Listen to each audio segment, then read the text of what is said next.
Hello everybody, welcome back to another Dragon Ball Z Dokkan Battle video. My name is DFree. Here today we will be going through the complete EZA event for Gogeta. Now, I've been out of commission a little bit. I haven't been able to record the video, so hopefully a lot of you guys have been able to complete it, the event just in general. But I still want to go ahead and give you guys some tips for the people that may be struggling or whatever the case is. And of course, for future reference, whenever it makes its way to global, maybe? Anyways, yeah, in all seriousness, global will get it eventually. Anyways, let's go ahead and talk about it. Hope you guys enjoyed today's video. Hit subscribe if you're new for more content. If you do enjoy today's video and if you find it helpful, be sure to share the video out with your friends if they are struggling by chance. Anyways, to begin, EZA Gogeta event. So, per normal, it's just like any other EZA event. You play through 30 stages, and then after that, it's optional if you want to keep playing, but from 30, you are done with the medals and everything you need. Cumulatively, you get 30 stones, 11 of the STR Grand Kais, 5,200 small orbs, 4,000 medium orbs, and 360 of the large orbs, and then all the medals you would need to EZA Gogeta. Pretty much you can get them to EZA, fully EZA'd, 100%ed. Also get the Kais to get them up to SA15, all that other stuff. So, a couple of notes before we jump into some of the other things. This event is Week 2 Movie Bosses category. So, characters from the Movie Bosses category take less damage and mitigate Gogeta's damage reduction and cause increased damage. However, they won't be able to bypass Gogeta's reduction against specific types. So they're saying that, like, if you take a Movie Boss's character that is physical type, Gogeta still is going to, of course, take reduced damage versus that, instead, as opposed to, like, versus an AGL one or whatever the case is. So keep that in mind. Also, allies that are not part of the effective category and are also not of the effective type will have to face both damage reduction. So what they're saying is, if you take characters that are not in the category, for one, they're automatically going to be in a very big disadvantage. They're going to take more damage from Gogeta himself, and they are also going to do less damage. And then if they're an AGL opponent, or like an AGL unit that you would take that's not in the category, they at least will do a little bit more damage than the non-AGL ones and take a little bit less damage. So it's a little bit more viable to do it that way. For example, with Extreme AGL entirely, that's another option we're going to talk about. But keep that in mind.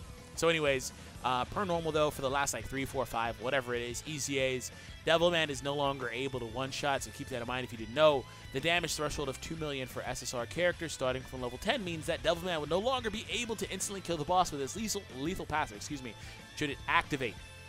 Let's go ahead and transition. So again, Movie Bosses is the effective category versus Gogeta. So these are all of your available leaders. You have the brand new physical Broly. You have the original Movie Bosses leader, the AGL Turles, unless I'm forgetting one. Anyways, you also do have the sub-leader, which is the brand new free-to-play Super Saiyan Broly. And I would say, though, so any of those leaders really work. So let's go ahead and kind of talk about them, pros and cons for each. First thing I want to point out is that while he's free-to-play, it's solid. But if you have the option to, you're better off running Cooler as a leader instead, just because Movie Bosses is like a 100% villain team. But it's 99.9 because I think the only ones in there are like Beerus and Tapion. But otherwise, if you're not running those units, Cooler is your man, and you could take one of the other better ones like these two as a friend. So keep that in mind. But if you don't have option to the Cooler or access to the Cooler, this is your next best one, especially if you don't have these, of course. So that's the only real issue with this card. Otherwise, the other issue is that if you get later on, he's going to start taking a little bit more damage than you would want him to. But he's solid defensively for the most part, though. 40% plus an additional 30 at the start of each turn. So he maxes out at 100 pretty quickly. So he's not bad. It's just, you know, be aware of that, especially because he's not an AGL type. So if he were an AGL type, you'd be way better off. But since he's not, he's in a bad position. But that's the only con for him.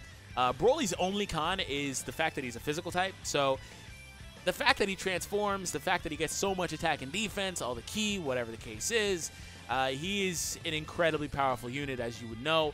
And then, of course, post-transformation, the ability to launch another attack and then potentially another for the potential system, he's going to do it. But I will point out that since he's a physical type unit and he does not have built-in super effective or critical hits, there could be a position that you're put in where if you don't have crits invested in the Broly, maybe you just don't get lucky, and maybe Broly winds up being more of a net negative than a positive as a unit individually, disregarding his leader skill boost. So do keep that in mind as a unit that is technically weak to this event, despite being in the effective category. Now, Turles doesn't have any negatives.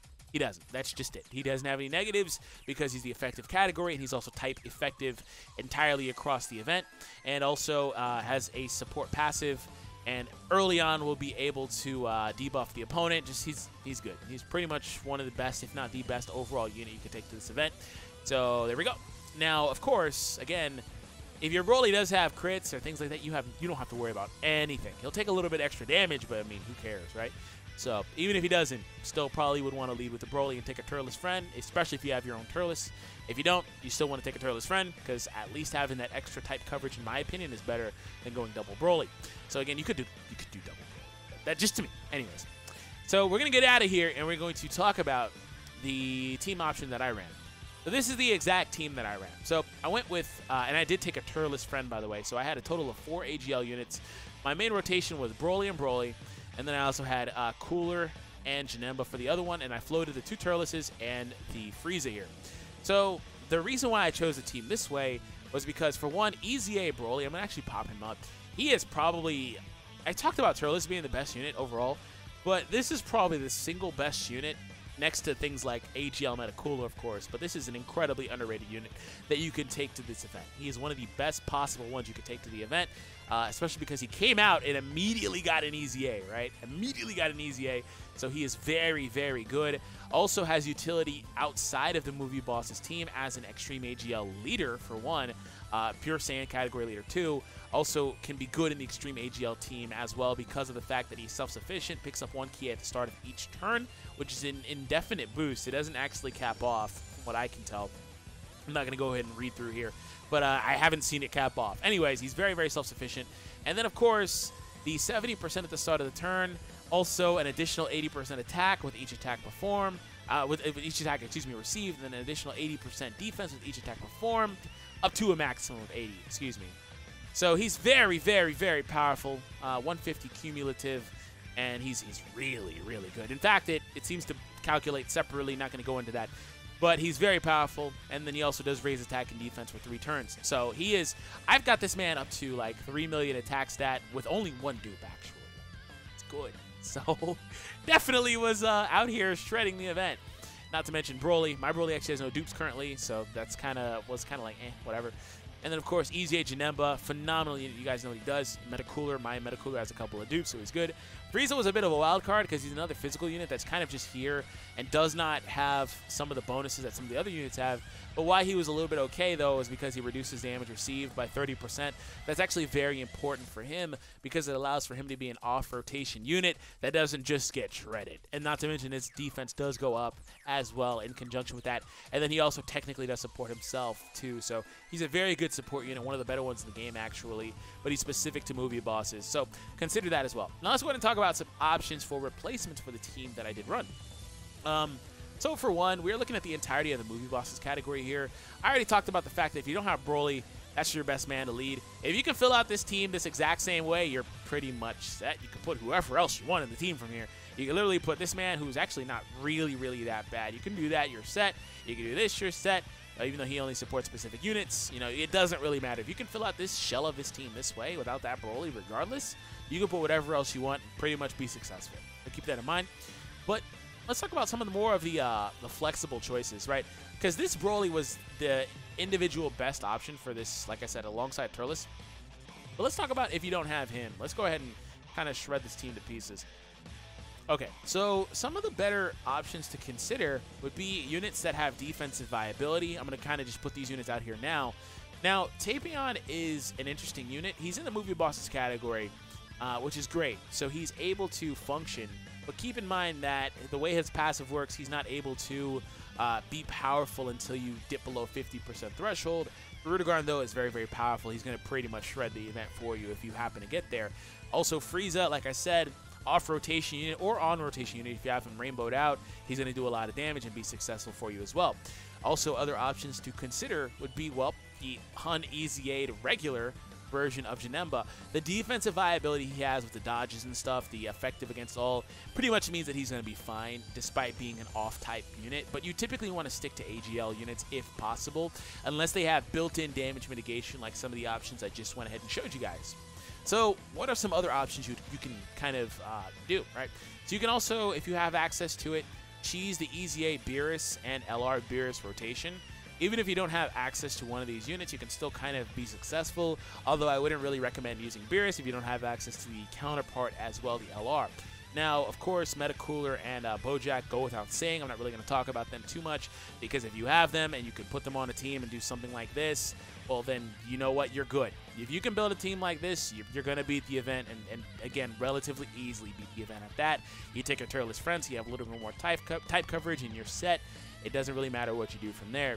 Now, in the scenario where, like I said, you don't have Turles, you don't have Broly, your best leader would pretty much be this, and you take a Turles and or Broly friend. Well, or Broly friend. And I will point out that if you have to do the lead like this, you want to bring either full AGL team or like pretty much full mitigation team, because you're going to start taking a lot of damage. But if you can do something like this, bring Metacooler alongside the LR, because they have different names, you're good. You can do something like that, and then you can bring in some of these other AGL options, right? You're good. And kind of start putting yourself in a position where even if you don't have access, like I said, to what you would want, you're good otherwise, because you at least have type advantage to blocking. So that's the next scenario. Try to funnel in as many options that you can. Actually, you know what? I said this was your next best option, but technically, this is your next best option, I believe. Hopefully I didn't forget anyone else. So he's actually one of the better options in general as a leader. I totally slept on this. I didn't even see him. So a lot of what I said does apply to him as a 120% villain leader. He's actually one of the best possible options that you can run as a leader. So do not sleep on this man. So let's go ahead and briefly go over an Extreme AGL unit, though, that can be successful here. So when you take a look at Extreme AGL overall, there's a handful of units that are actually in this category. So we're actually going to apply Turles to the team. We'll also apply here. We'll apply here. And here. And here. And for the last spot, we'll go here. And really, this is a movie boss's team, so you can take a Turles friend, and you'd be good. Something like this easily beats this event. Or even if you don't have him here, if you don't have one of the other units, sub in this guy. You can sub in a regular Extreme AGL unit that's not in the Category 2, preferably one with damage mitigation or a support passive. Things like that are successful in this event to where you don't really struggle with it. So that's ultimately it. I just wanted to go over just different combinations, different things to consider, and I hope this was helpful for you guys. If it was, make sure that you guys do leave a like, show support here. We're trying to get this video up to 1,000 likes. That is our goal. Have an awesome day, everyone, and I'll catch all of you guys in the next Dragon Ball Z Dokkan Battle video. Take it easy, everybody.